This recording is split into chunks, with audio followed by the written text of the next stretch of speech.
Hello, and thank you for being with us in the New Life Educational Series with Dr. Rav Laitman. Hello, Dr. Laitman. Hello, everyone. Hello, Nitza Mazuz. Hello. We're happy to be with you again here and want to learn from Rav Laitman how it's good for us to build our lives in the modern society like one family. We're opening all kinds of aspects of our lives here as citizens in Israel, and we also want to connect to the Jewish original root, to the ancient culture that we lost somewhere along the way, and it can direct us to live like cells in one network, to live in collaboration and connection with the feeling that we're all one. That's what we're trying to learn here from Rav Laitman, to transform it from a title, a slogan, and understand all different aspects, grasp it in order to implement it, realize it in our life so that we can wake up tomorrow to a new society where we're all connected, where we're concerned and help one another, and all feel safe, like in my mother's house in Israeli society. That's the vision. The new Israeli society, a society that will be like one family. That's our subject today. Needs to get us into it. Our subject today is one of the most significant aspects of the Jewish culture. Compassion, helping others. We can find all the nice values of concern and support and looking after others, a feeling of responsibility toward others, our fellow men. And they say the world stands on three things: Torah, the work, and Gmilut Chasadim. We want to understand the principles. Philanthropy. We want to understand the principles of philanthropy, benevolence, helping the weak people, support, with visiting them in the hospital, mental support, sympathy, all kinds of help to help to a person that needs it. Today we want to understand how it became a source of moral obligation, where each and every individual was part of it, how it became those laws of living in a network. You started counting the aspects of how do I have to be good to my fellow man. It reminds me, like watching my tongue, that I have to check. Am I saying something gossip or not? Is it okay or not? It won't help. We have to change our hearts. Once upon a time, before the destruction of the temple, we were in friendship. We were connected like one family. We would yearn to be all of Israel, our friends, help thy neighbor, brothers, and mutual responsibility, and more signs of unity. When I'm in one family, I don't have to think, this I need to do, or I have to do this, or check that. My heart says what I have to do. And from there, I work. Oren has 4 kids and a wife, and I don't think she has a list. This did that, and this did that, but his heart tells him if he has to correct something, maybe the opposite. Maybe stop himself from being too loving. Then he'll write to himself, to this child I have to say this and this, morality, to limit the love. But he doesn't have to write down for himself, I have to tell him he's a good kid, etc. Because there is family. The love that breaks out of the heart by itself does everything. In other words, when love comes out of the heart, you don't need laws. You don't need laws. But our problem is, just like Abraham, our father, taught us, love thy fellow man, love thy neighbor as thyself. And he created a group out of us, the nation, that we would be one man with one heart. And we also strengthened that at the Mount Sinai. After the heaviness of Egypt, we went upward even more with the journey through the desert. And when we got to Israel, then truly we built a nation and a country in a manner that Torah of work and philanthropy were the basis of everything.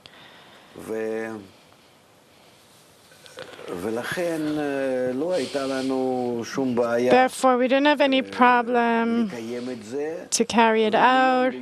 And from day to day, when our ego would grow, just like all of humanity, our ego grows throughout our history in each and every person and country, then we would overcome it. We'd continue to rise up in our philanthropy, and no one needed any laws, but rather everyone from their heart, from their work, that they wanted to be more in the Israeli society, to be similar to the general nature that's all in love and bestowal, then everyone was attracted to that. There was a general inclination. It was the law of education. It was an obligation. Just like today, there's education is obligatory. Education has to do with a change in the person in us. The person in us has to be educated, and not that I have to remember some laws. Reading, math, that has nothing to do with education. That has to do with knowledge. Education is that I shape in myself the image of a man, of a human being, that I'll be connected with everyone properly. And then, of course, I'll have inclinations to help my fellow man. That's education. It was never thought of education for receiving knowledge, that I gather it and then I still remain like a wild beast. We always had this throughout all the generations before the destruction of the temple. From Abraham until the destruction of the temple, it was an obligation to educate our kids toward philanthropy. And they can continue it throughout their lives, but that was the main thing, because the connection in the people is truly the root and foundation of this people. We're not a regular people that has some piece of land where they've been for forever. We don't have a foundation from nature. It says in the Torah that there are 70 nations in the world, and not us. It says it like that. That this nation is not considered among the nations. It's something, some people even think we came from some planet. Jews are so different from everyone else in their internalness. Today it's not so clear because we lost our whole root almost in the exile. But we truly were very, very different from all those nations, precisely because of the philanthropy between us. Because all the other nations were barbaric. Even before 300 or 400 years in Europe, you could see people in the street. Today as well. Today as well. But in those days it was normal, and no one paid attention. Nobody cared about one another at all, in a manner that they didn't even understand that there's a place for compassion, for help. With us, it's just the opposite. Not that we're so good from nature, but the education was so strong. The integral education to be all of us together was so strong that if you weren't part of the nation, you don't count. Meaning, first of all, there was the understanding, I belong to a society where we're all in our vud and mutual responsibility. We're all as one man with one heart. We're brothers. At least don't do to your brother what you wouldn't want done to you. And afterwards, love thy neighbor as thyself. We're in some nation today and then something that can be thought of as foundations of the people and is like a foundation in the law. Because with us, it's the first clause in our law. With that, we don't have a nation. We have no basis without that. Therefore, when we went out to Galut, to exile, when this law was broken, love thy neighbor as thyself, we see it in all the writings that precisely that is called that we fell from that level that we were in before the destruction of the temple, and after the temple, when we fell into unfounded hatred. What's the destruction? It's not the destruction of the pretty house in Jerusalem, but it's rather the destruction of how we relate to our fellow man, from love to hate. We broke the law of the natural philanthropy that really stemmed from the heart of each and every person to everyone. And ever since, we've been in exile. This long, heavy exile, that even though we had this law of philanthropy throughout all the 2,000 years holding us, today you can really say it was still there. I even remember when we were in a little village abroad, Jews still helped each other. It was natural.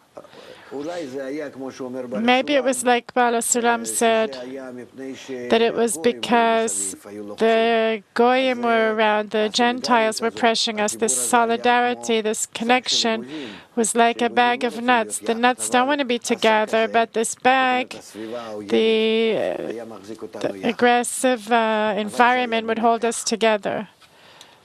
But it was really like that. This hostile environment, sorry. But when it started, when the issue started of Israel and the new nation of Israel, according to the new definition,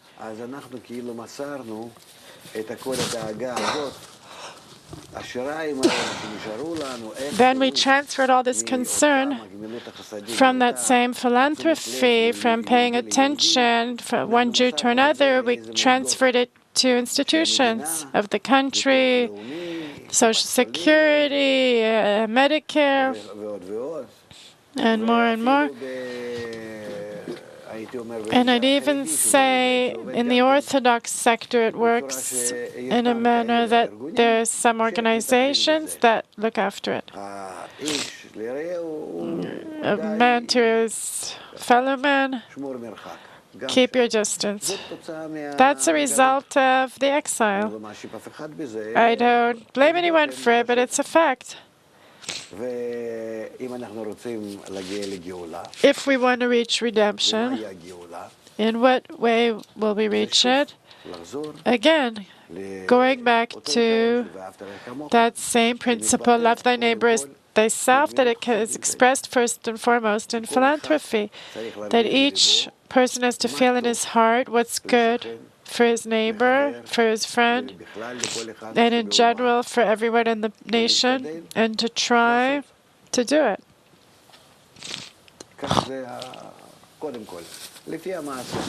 This is first of all, according to the deed.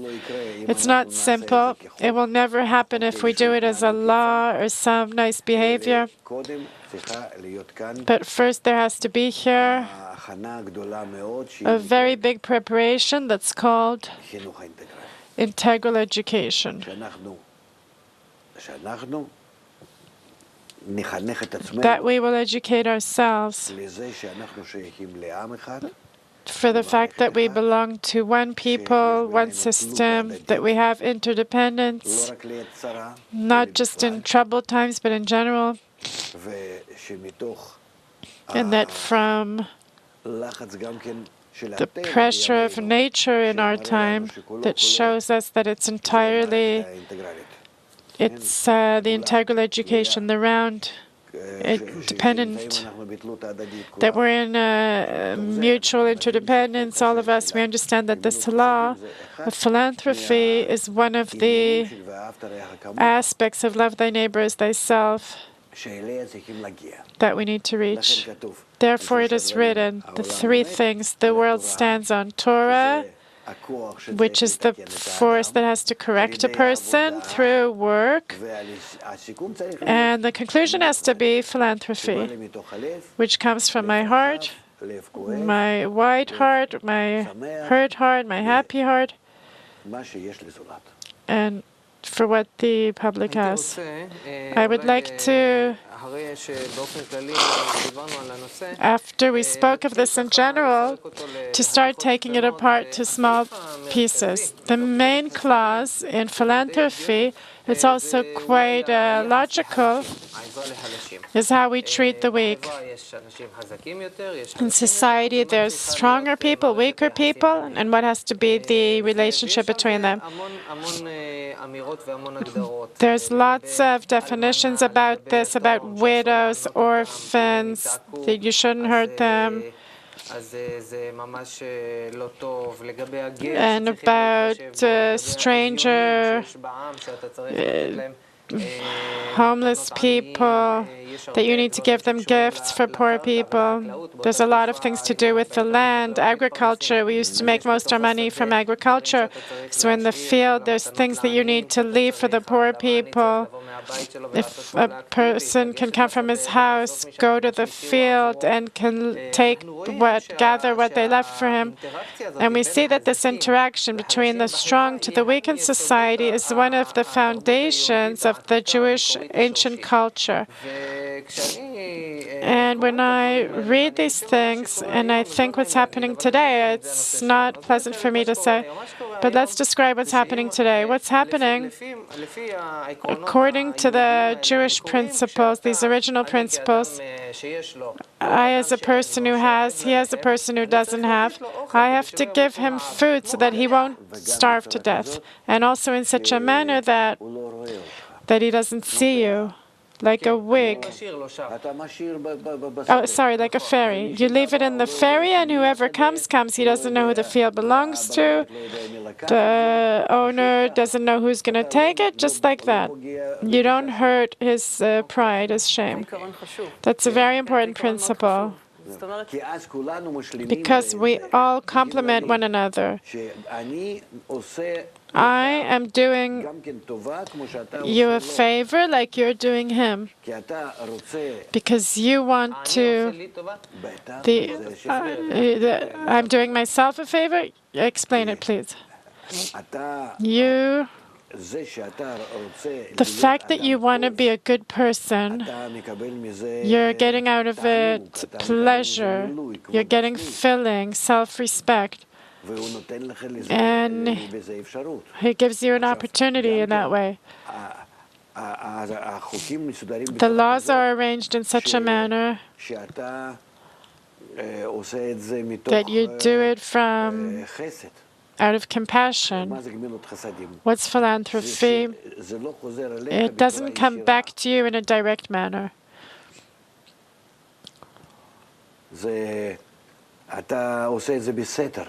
You do it in a hidden manner, discreetly, and then it turns out that you don't hurt the person's respect, his pride, and he doesn't allow you to be proud. Here's a person that I'm being compassionate towards. He owes me, I gave him, I brought him. Next time he has to bring me something also, to respect me at least. That's already bribery. That you bring him something, it's like bribery. Today, I see that especially before the elections. They give stuff out, everyone's good, everyone's nice. It's bribery. I see it like that. I would really not allow those things. You want to give stuff out, but give it to everyone and anonymously. Otherwise, you're buying a person. It's allowed. Regarding these things that have to do with the field, you spoke about like a ferry that I have to leave at the end of my field, something that's not yours, leave for whoever needs it to come take it.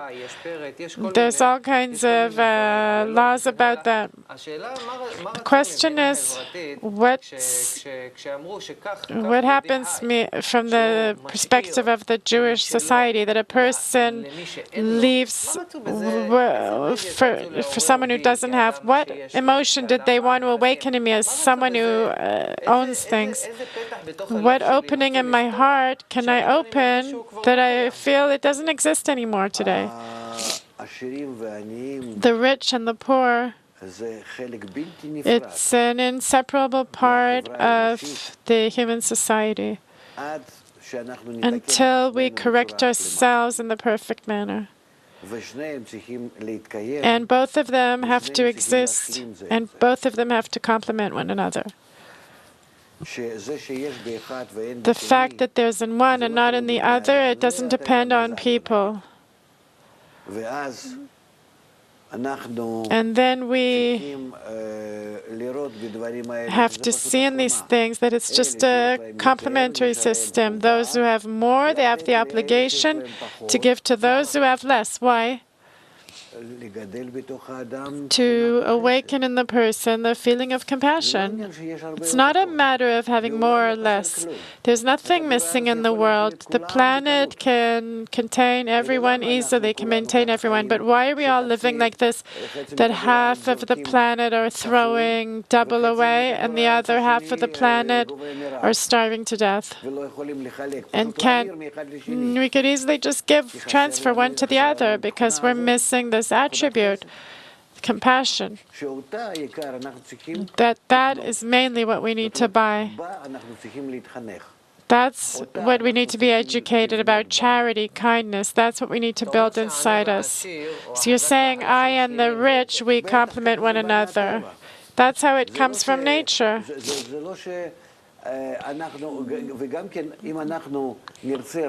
If we want to only correct rich and poor, the social gaps, we won't be able to. It'll be even worse. If through the rich and poor, we will attempt to build in ourselves the attribute of compassion, of mercy in each and every one of us, then we will succeed, because richness and poorness, they've given us only to reach love thy neighbor as thyself, benevolence, to philanthropy. It's as if a game between give and take, like giving and taking. We're like animals, and we're very dependent on one another, so that at the speaking level, we, as humans, we divide food, clothing, all those basic things that we are doing. And if we do it, we reach closeness, connection to arvut, mutual responsibility. And these attributes are the main thing we need to buy, because they are what's important to the human species. And this is how we raise above the degree of animal that needs services, food, clothing, pension, health, etc., Medicare. Therefore, we need to differentiate between the cause and the result of it. The cause for all these things, that we will reach equality. That we will reach equality in what? That each one will be concerned for the other. It doesn't matter how much one has and the other is missing, but that everyone will have. And nature will always do from its side that we won't have, that part of the people won't have, and others will have a surplus. And it's all so that we, through trying, we will build the attribute of compassion inside us, of mercy. Nature will ruin us. There won't be food for everyone, just like now. They're throwing away more than half, and the other half are starving to death. We need to differentiate what the goal is, what the main thing is, and what the cause is for it, to reach it. So the reason is to reach compassion and philanthropy and love. The reason is hunger and pain and suffering that we're feeling now, and there's no way out of it. We have no way to arrange things in our world except to change our hearts. That's it. Bring the world diamonds, money, doesn't matter what. Nothing will happen. You're saying everything that you're explaining is some principle that nature is creating on purpose, like a reality that allows us to exercise in a conscious manner, to exercise this interaction of giving and taking, interaction of concern. Because if the world was in complete equal quality to begin with, then I'd have nothing to exercise. The ability to exercise my capability of reaching some attribute of mercy through the fact that nature is creating a situation on purpose that a part has and a part doesn't have. But the question is, how do both of them get into the same picture? I understand how me, as a strong person, I help the weak. I leave stuff in my field, etc. That I understand. You have a lacking, and I'm filling it. I'm leaving something out for you or for someone else. I don't really even care for who. I'm completing your lacking. But as you, as the weak, what are you completing in me? I don't have a deficiency. You have a lacking. What's the lacking? That I'm strong? I have. What do you have? In our example, I have a field, let's say. I have wheat. So I leave. I want to be a good person. Oh, there. That's what you're missing. Without me, how will you be a good person? You'll just be an animal. You made a lot of yield, grain, and you'll explode. How will you reach self-respect, self-appreciation, that you did something, that you can express your attitude to your fellow man, like a mother? Just like the calf wants to milk, the mother wants to give. In other words, a person wants to feel that he's a human being. I remember I had a friend. He was a big constructor. He was big in construction. He was a partner in Rishon LeZion, a big contractor and a big construction company. I remember we were driving in our car. We went into some restaurant to have a cup of coffee. It was 40 years ago in Rehovot. And the owner of the restaurant, she says to him, "Come to me in the afternoon. I have a hard day today." Yossi went to reserve duty in the army. She wants him to come in the middle of the day, a very rich contractor. He was in Gidi. He was one of the stakeholders. She said to him, "Come help me," because his friend, her son, went to reserve duty. And she's here in his place in the restaurant. They're also not missing anything. They don't just have a restaurant. They're people that are also very rich. And we went out of the restaurant, and he said to me, "I'm such a good, simple man." He was so proud of himself. She asked me to come help her and be a waiter. In other words, he has millions around his finger, this guy. But the fact that his friend's mother asked him to come help him, that he went to reserve duty today all of a sudden, "Come help me in the afternoon to give out food." And he's sitting there in his office with 100, 200 people around him. He really appreciated it. Why? I was surprised myself.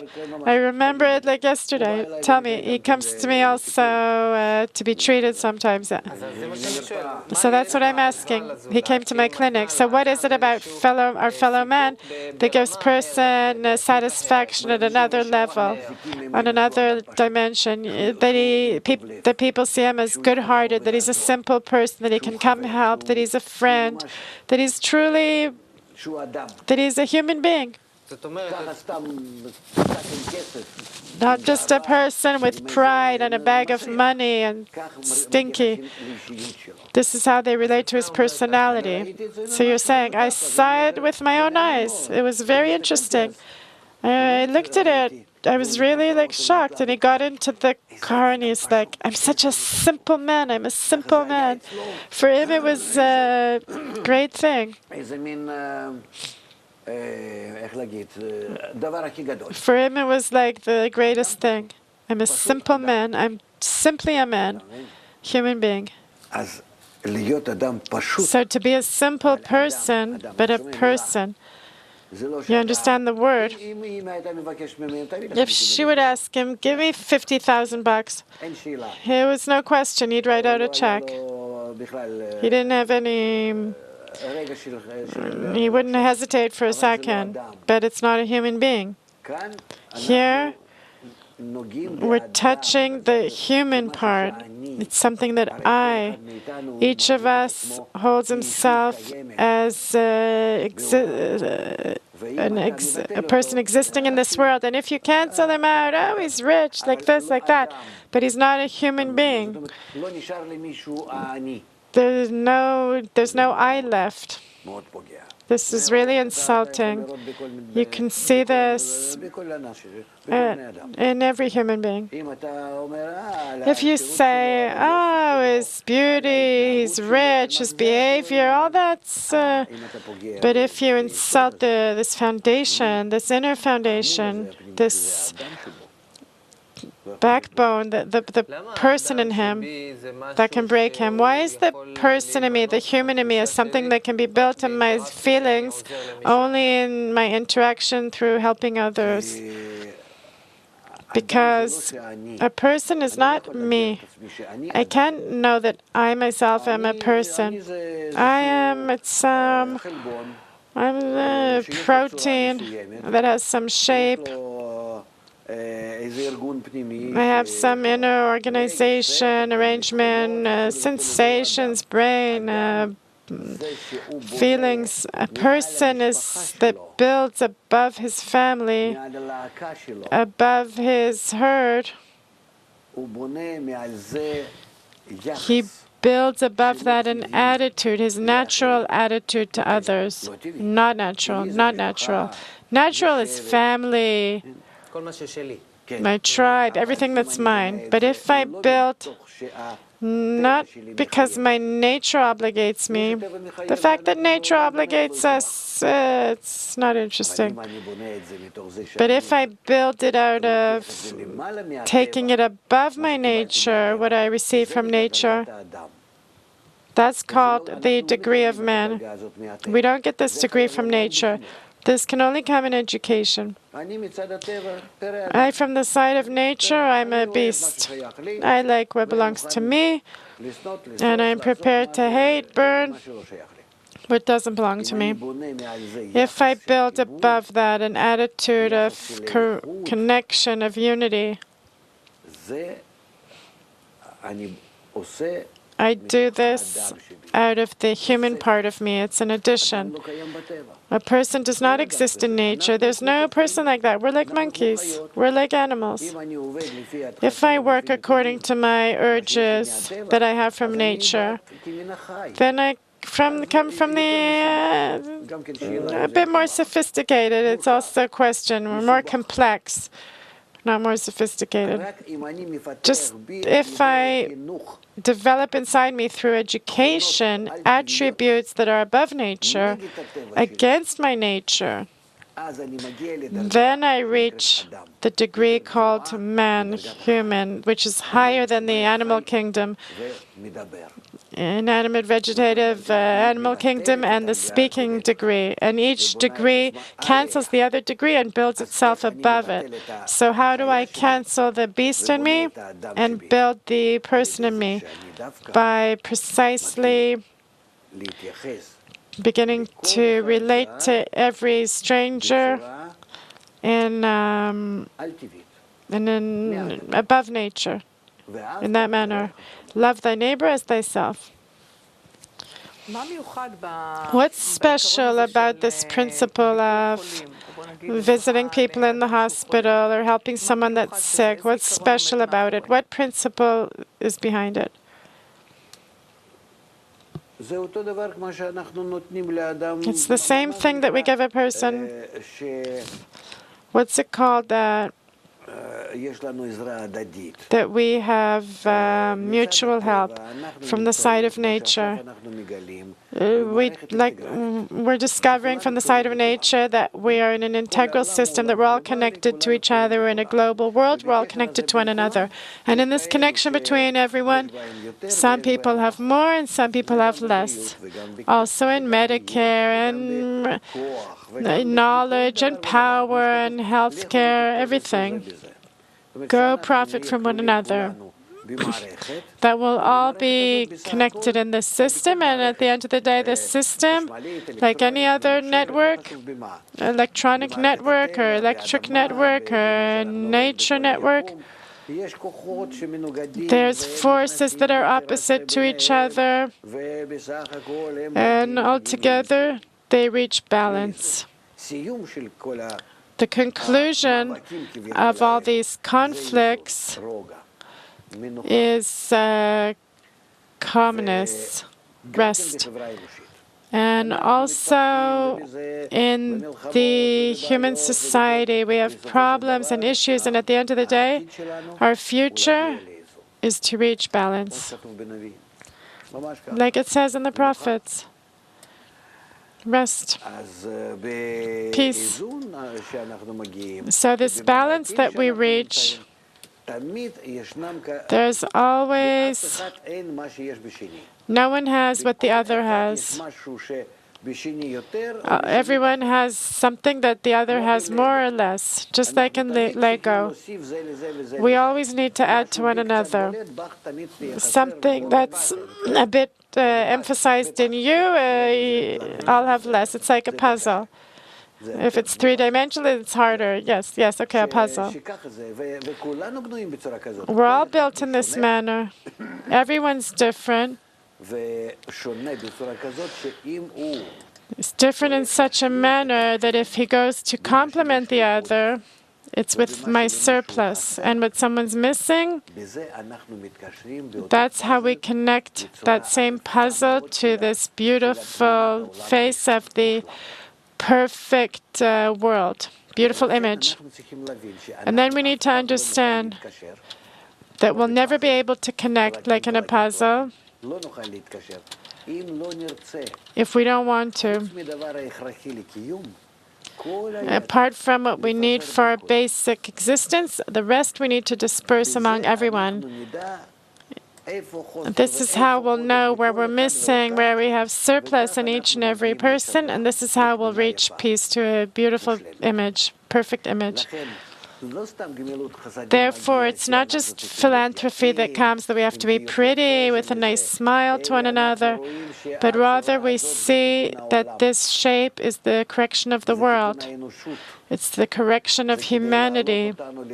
It's to raise us to the level of being human beings that will be arranged in a manner in harmony like all of nature. And that will be in friendly, mutual connections to such an extent that we won't feel in all our nation and in general in the whole world that anything is missing. That something, that we need to feel perfection. That's what we'll feel.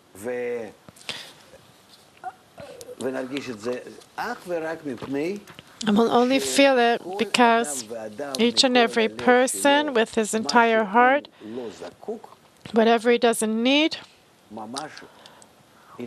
he'll contribute to others only because he feels that in that he's building the man inside him. Self-respect, truly, it will be cancelled.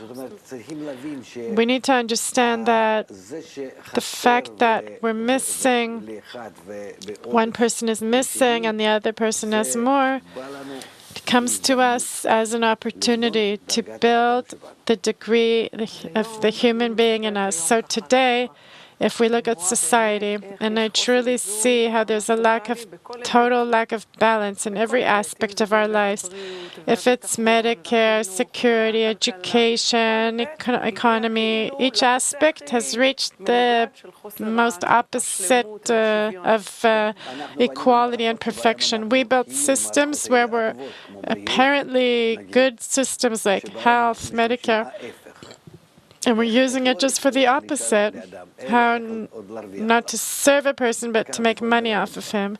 And that's how it is in each and everything. So if our situation now that we're in, we define as a general crisis, the crisis is actually the opposite situation of this perfect situation that you described with a puzzle. The crisis is not a crisis, it's a revelation of the lack of philanthropy, that only through that we can reach our perfect life. So what do we need now? All these principles that were given to us, the basic nice principles of our culture, we look at them as things that were accepted in society once upon a time. How do we take this nice principle? You've given us one principle, if I see it correctly. It's one principle. But on this foundation, we need to arrange. It'll come naturally. A mother doesn't need any instructions how to love her children. So what do we need? We need to correct our hearts, to make a heart of meat instead of stone. That's it.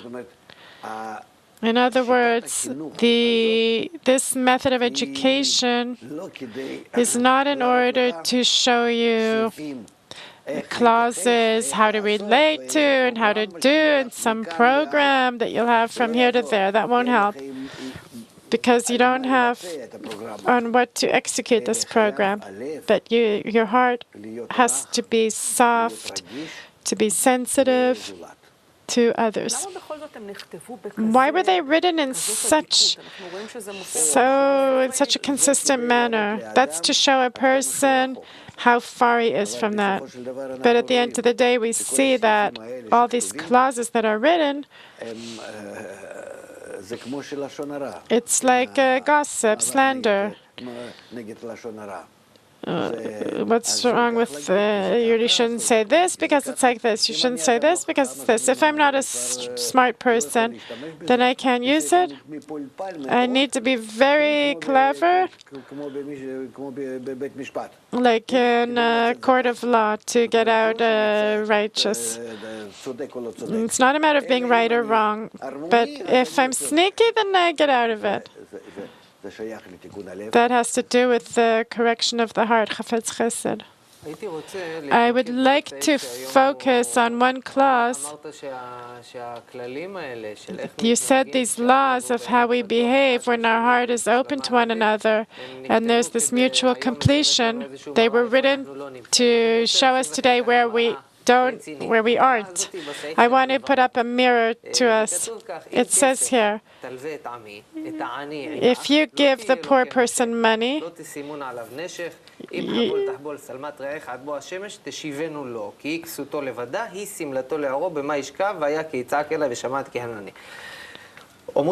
they're saying like this, a few things that I don't know in our lives today. And I want to understand these laws, how they work in the network, that there's mutual completion. First of all, you have and I don't have. So you're lending to me. What you lend to me, I have to give back to you. Interest doesn't exist. There's no interest. And two, even if you take some guarantee from me, as long as it's not something basic, don't make me naked, don't take my clothes off, and that'll be your guarantee. There needs to be a sign.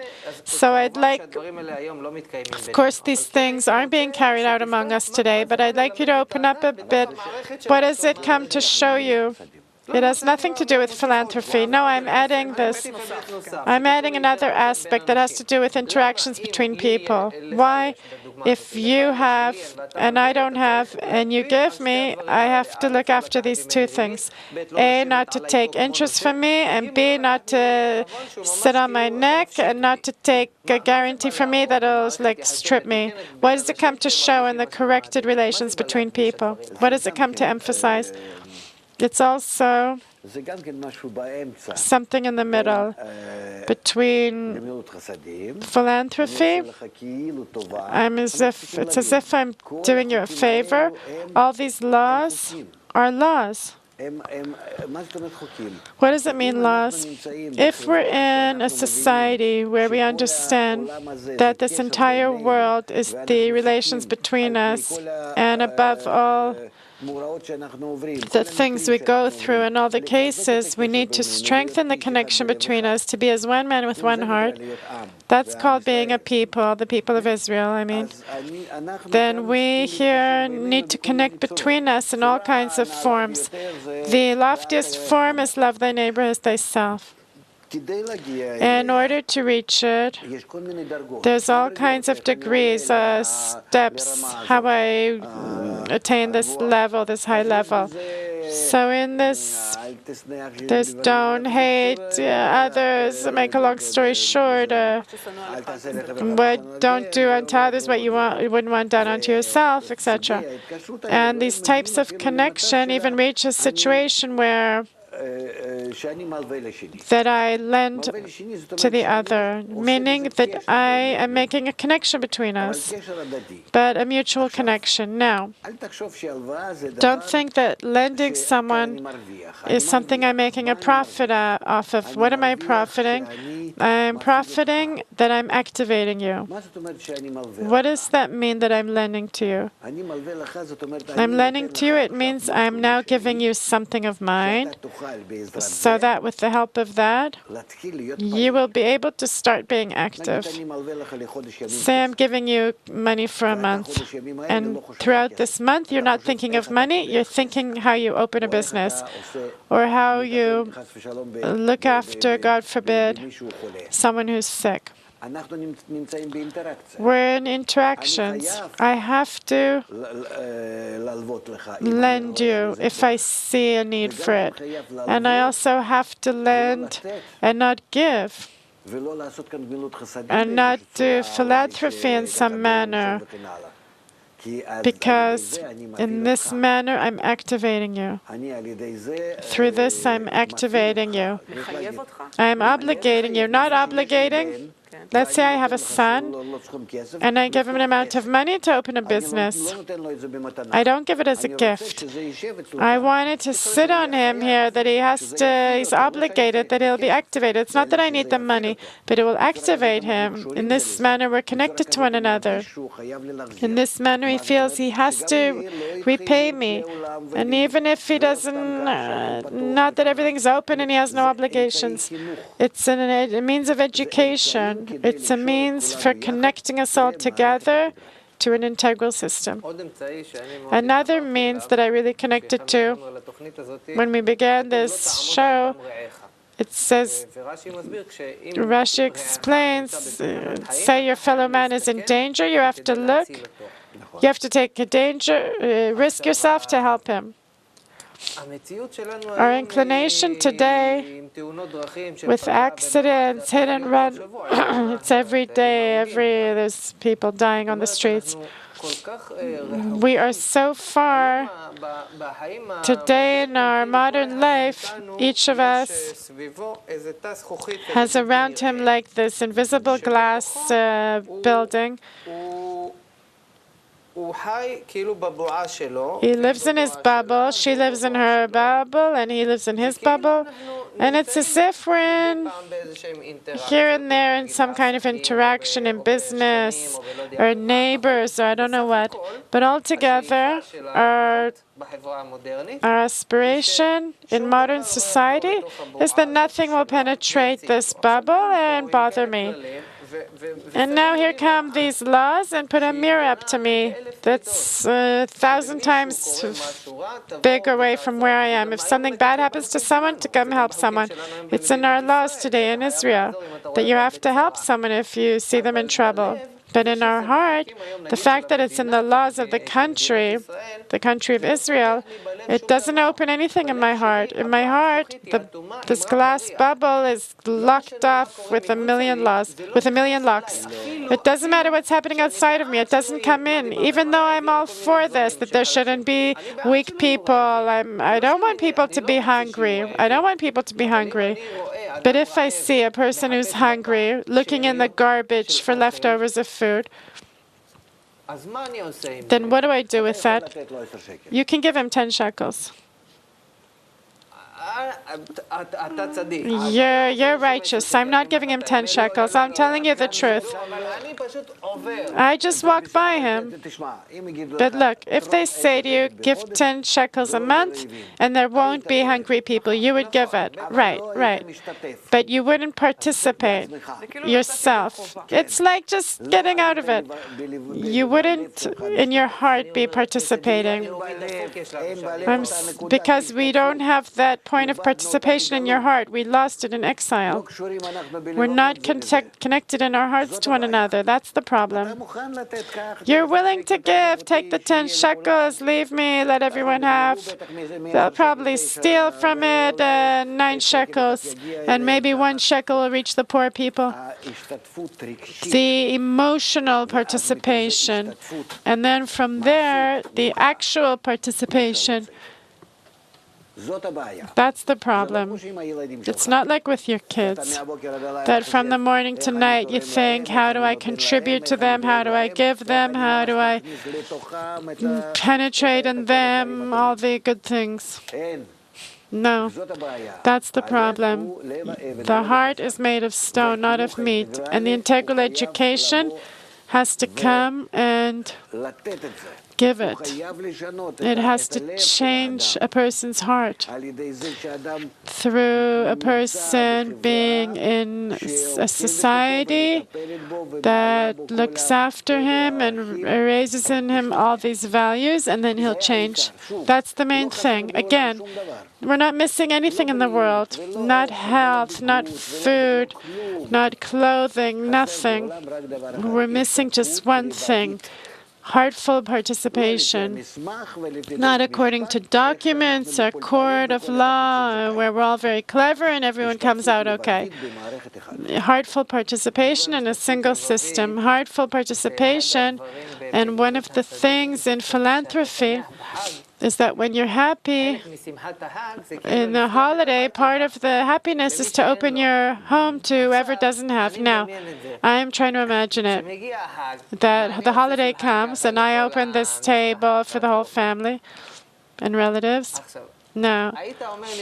You'd say to me, look, in the supermarket, there's, before the holiday, contribute to something, to the poor. So I'm happy. On the way out of the supermarket, I throw something in there. I'm happy. Why not? I'm Jewish. I give. But if truly you feel it's a holiday, you feel good, so you're adding joy. Maybe I have a guilty conscience if I don't do it, but let's put this aside. But if you would truly bring a stranger to my family, you'd say, congratulations, here you got a present for the holiday, the stranger at your table.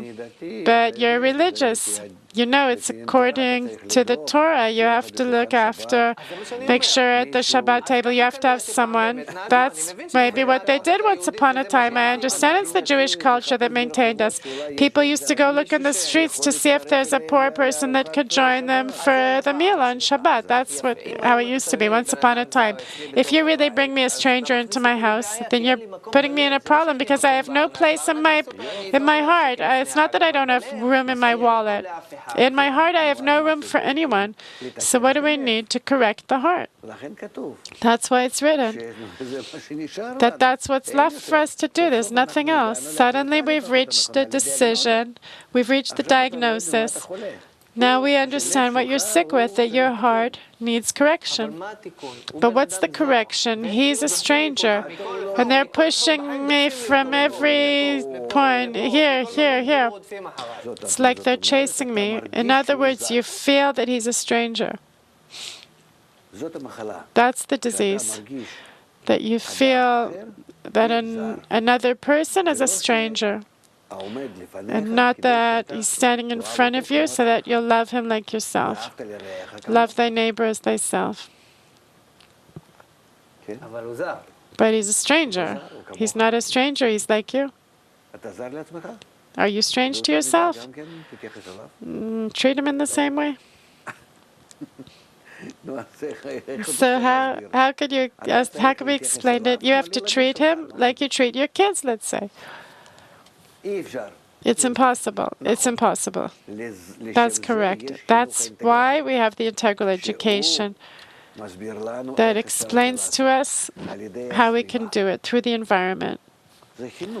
It's education. We can change our heart.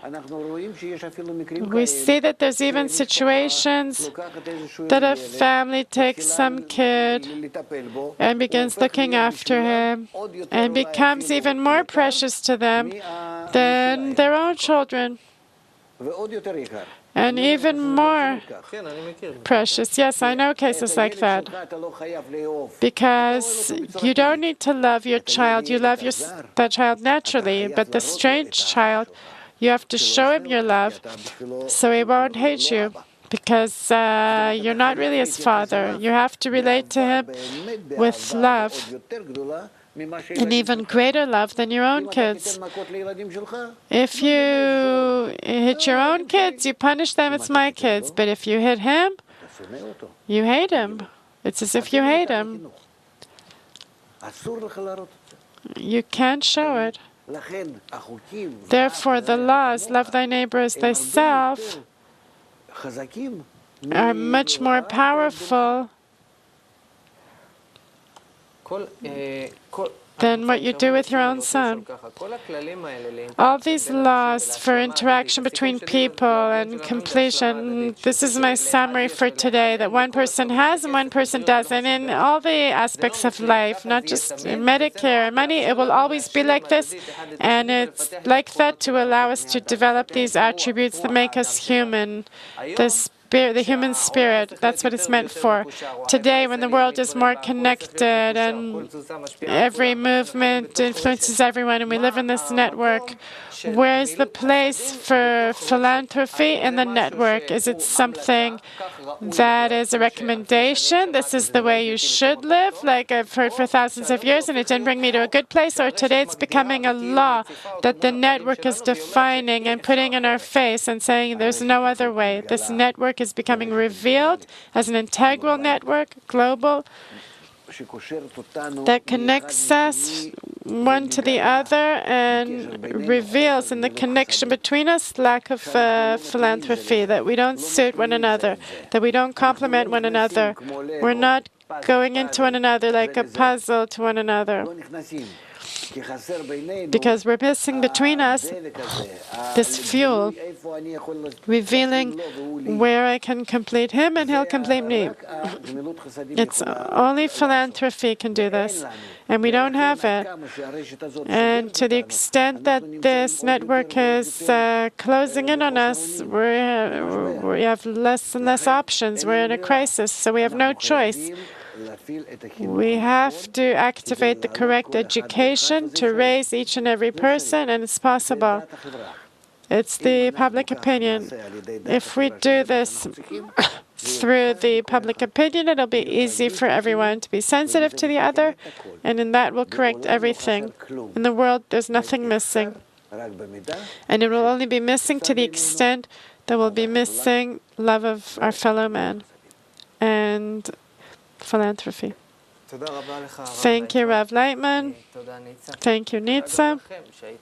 Thank you for being with us. Until next time, we will try to raise our sensitivity in our heart, find the place where we can complement one another and live as one family. All the best, new life.